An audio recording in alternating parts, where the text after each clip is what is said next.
like a show, we'll fight for it to the death. We will save shows. We will launch shows. We are in the business of saving television now. Good television. Great television. And now, making his triumphant return to thank us for saving Fringe, Geek Time welcomes back Joshua Jackson.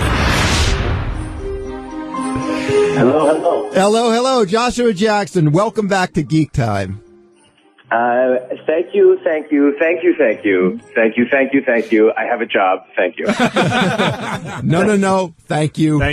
Yes. Now, Joshua, we have a timeline here. Could you confirm or deny, I guess, if this is the way this all went down? Go ahead, Ralph. Yeah, Josh. So let's take it back a little bit. So Friday, March 18th, you guys had not good ratings. Maybe the lowest ratings of the season or the lowest ratings ever. I don't know.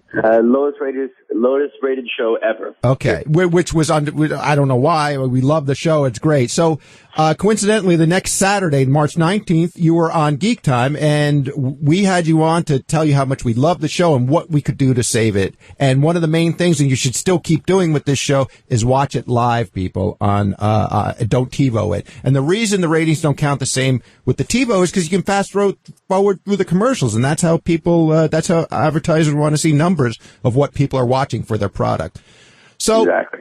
So then we move on to Tuesday. We had this call to arms. What are we going to do? We came up with the idea. I think even you suggested it, Josh, that we send red vines to Fox, which is the licorice that Walter eats and loves. And the idea was that we got the audience with Kevin Riley. We had the audience send licorice, and we put it out there on Twitter. And what happened next, Ralph? Thursday, March 24th, Fringe is renewed.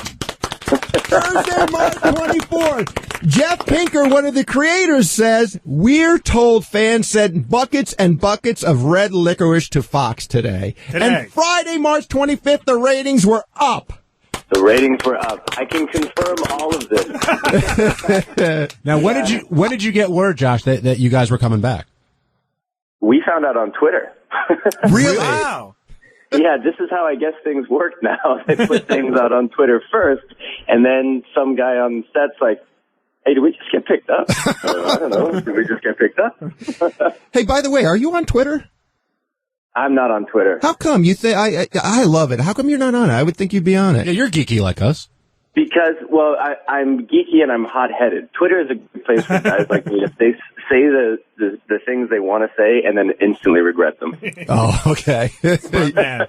Smart man. You're a bit of a so you're like an alcoholic that can't go near a drink. Yeah, exactly. But Josh, exactly. I will say this: you are a man of your word. You said you would call in if you got picked up and thank us, and we did not reach out to you. You came to us, and so.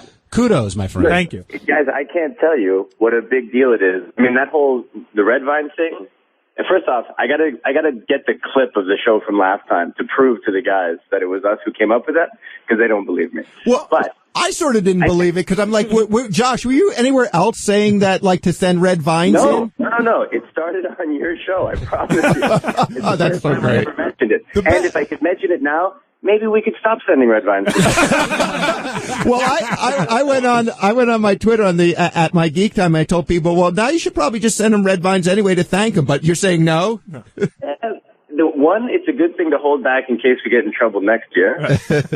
And two, I'd like to keep my job. It's so funny because when we saw you got picked up, Ralph and I immediately said to each other, wow, look what we did. Half kidding, half serious. Yeah. But now we're going to take full legitimate credit for this. Right.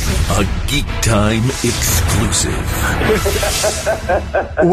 When I saw Jeff Pinkner quoted as saying that the fans sent in buckets and buckets of red licorice, I was like, so let's thank the audience, too. I mean, because... Because I didn't even take the time to send some.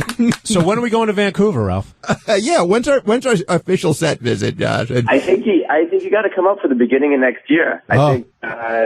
I think we got to work you guys in somehow. The saviors. We'll make you observers or something. I don't know. Only Mike Cotton can be observed because he's the only one who's bald. We'll shave. I am available. We will shave our heads for that. So in all seriousness, Josh, so there was a distinct possibility you guys aren't coming back. Does your mind start to wander? Like, what are you going to do next? Like, does this change your summer plans? I mean, are you still doing PaceyCon at San Diego Comic-Con? What's going on with you now? Well, I guess now I got to come up with an idea for PaceyCon 2011. thought I was going to get out of that. But, yeah, I mean, everybody here, you just go forward when you're at work.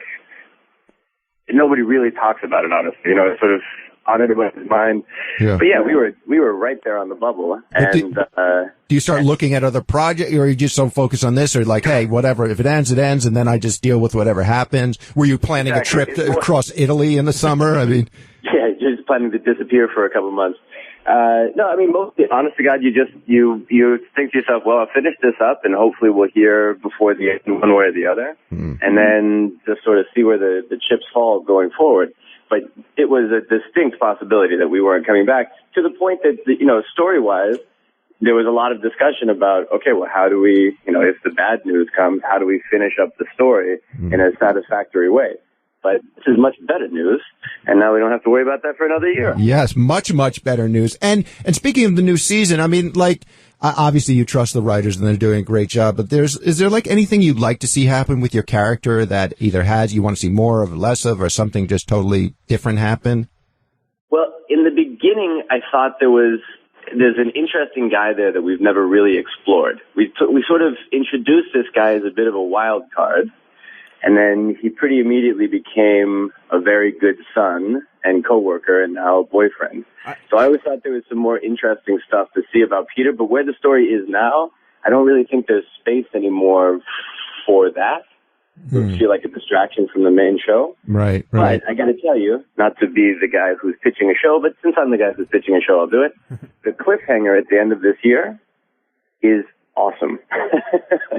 And it allows the writers the freedom to do whatever they please in the future.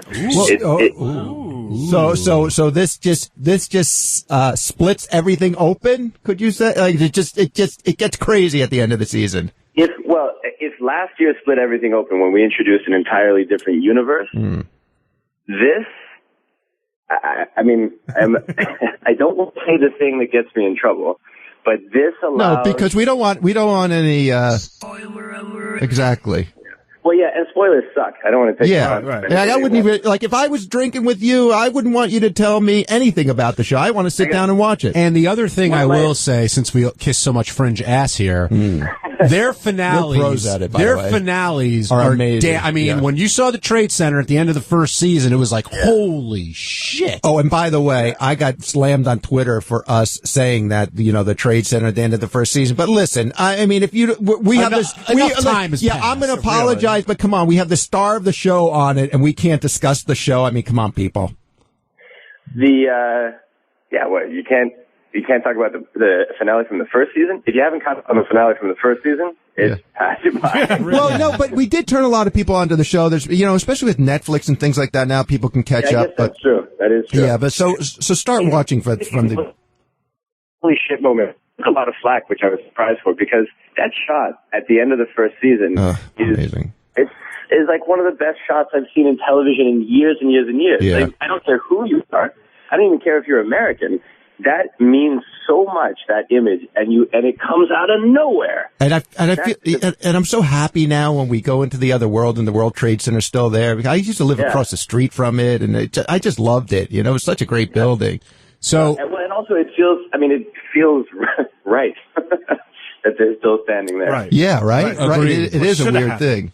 So you're saying that this finale, you guys. You weren't sure if you were coming back, so they had to write it in a way that it could be the end of the series, or were there scenes shot that will now be taken out because you're coming back for another season? Well, they gave us the pickup just early enough that they were able to take the direction that they were going to go in, which would have been the end, and then rework it into the launch pad that they wanted for season 4.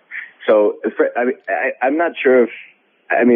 the pickup came at exactly the right time, because had it been a couple weeks later, we would have been scrambling to try and probably come back here and reshoot some scenes. Yeah. But as it stands right now, we leave the season in a place where anything is possible going into the next season. Literally anything is possible going into the next season. That's great. And you've got, starting next week, are the 4 episodes that lead into the finale, correct?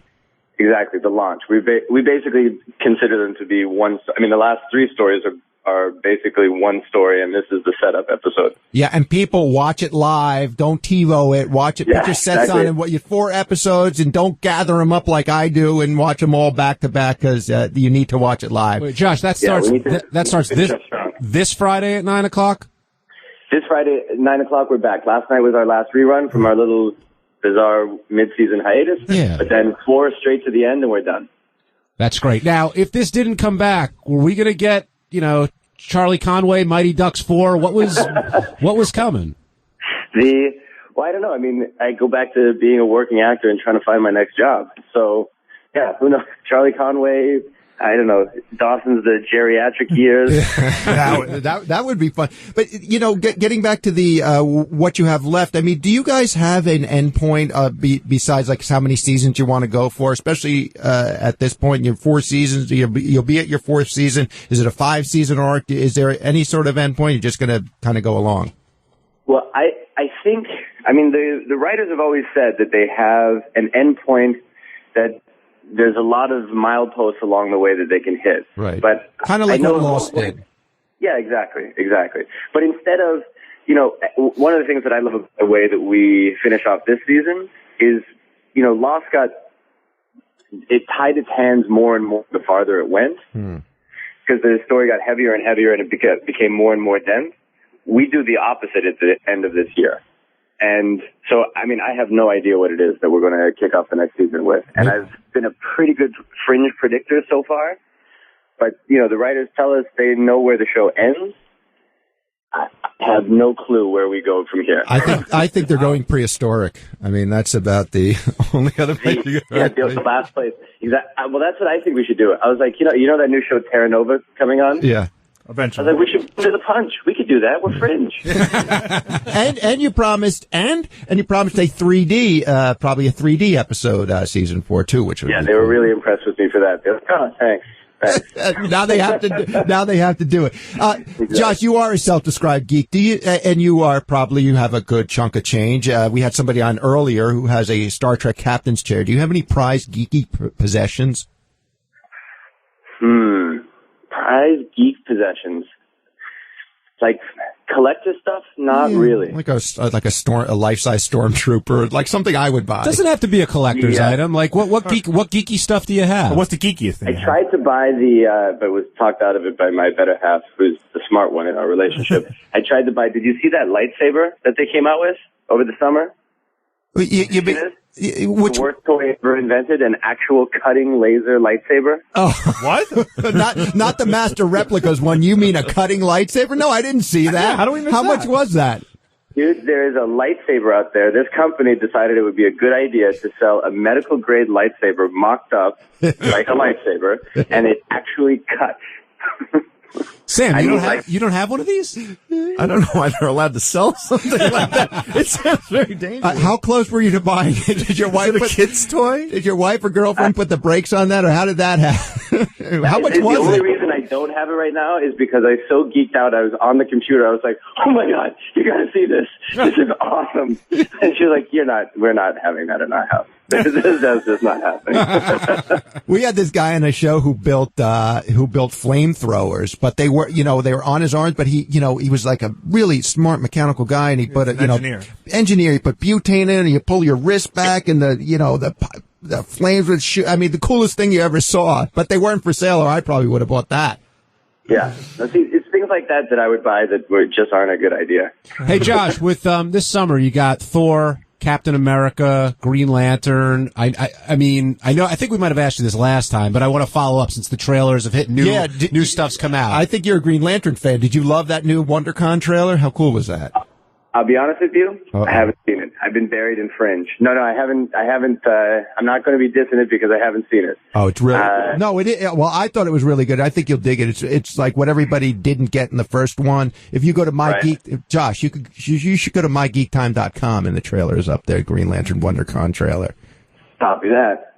Yeah, I heard about it, but I literally finished the finale last night or this morning at 7 a.m. So you're wrapped. Wow. You're wrapped. Yeah, we just finished yesterday. Congratulations. Was our last day. Nice, yeah. Summer.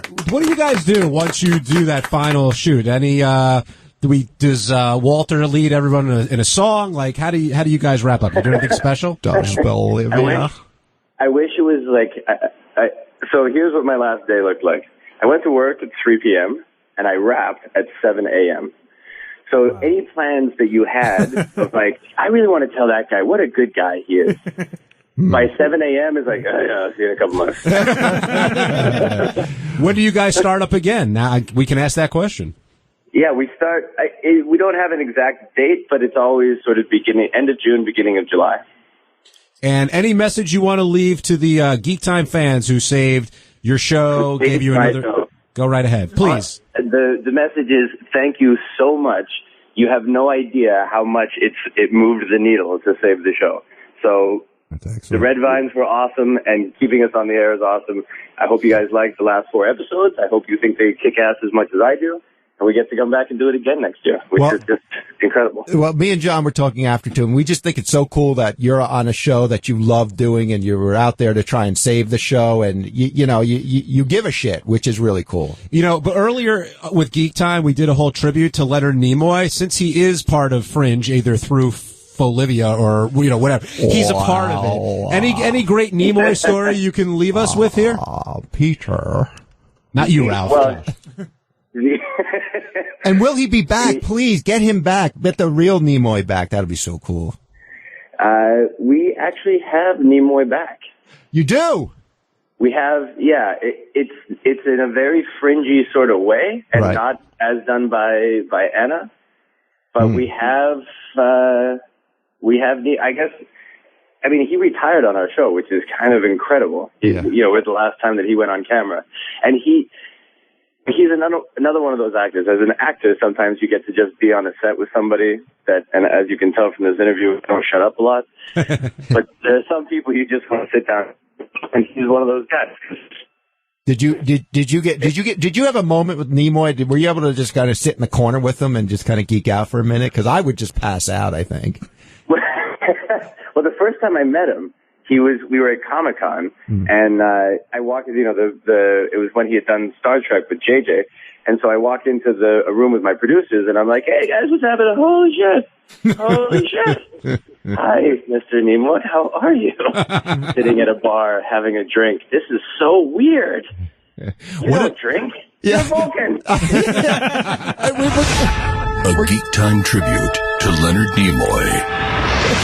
Exactly. That's what we were doing earlier. So what does Mr. Nimoy drink? A drunken Vulcan.